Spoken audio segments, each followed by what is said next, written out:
Hello everyone, welcome to Lost in the Real. Are you ready for a psychological horror experience that completely turns the vampire movie on its head? Because I know I was. Today we're going to be going over My Heart Can't Beat Unless You Tell It To.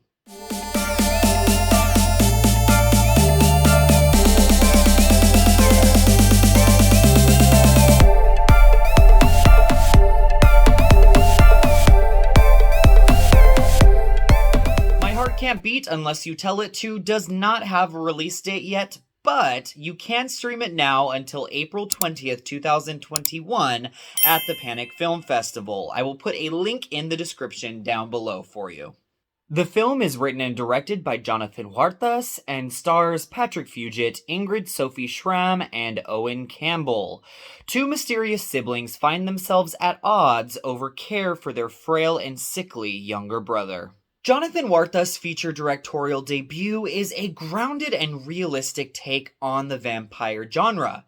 Instead of glorifying vampirism, we have it represented here as a disease. Thomas has contracted it somehow in a way which is not explained in the film, and his two siblings must go to any lengths possible to keep him alive. Dwight, played by Patrick Fugit in his most nuanced performance in quite some time, scours the town for hitchhikers and hobos to murder and take home to feed Thomas. All the while, seemingly emotionless Jesse works during the day to help keep their family afloat. The familial bonds that keep us tied to each other is what propels the tension throughout the film. There are some scenes here that are so purposefully drawn out so as to build up the suspense in a way that you are just waiting with bated breath to see what happens next. You could call this film a slow burn, but it is so well paced that there is not a chance in hell you'll even think about checking your phone during its runtime. Not only is this a film about family, but family is also behind the scenes too.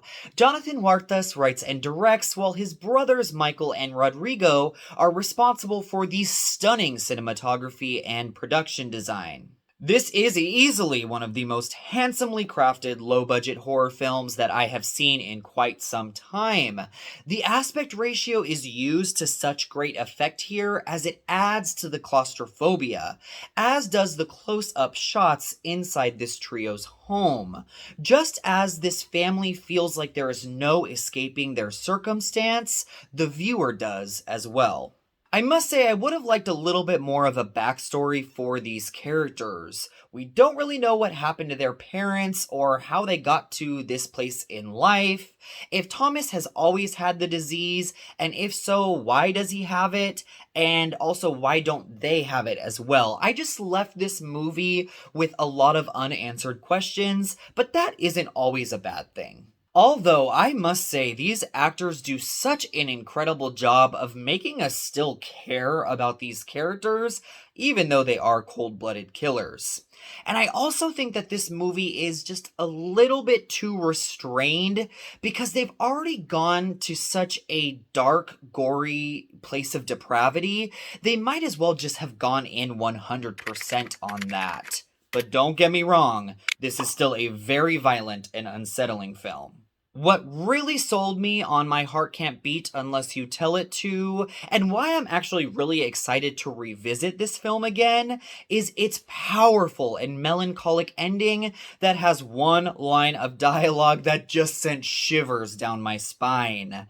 It wraps the film up in such a contemplative way that proves that this is so much more than your standard horror flick.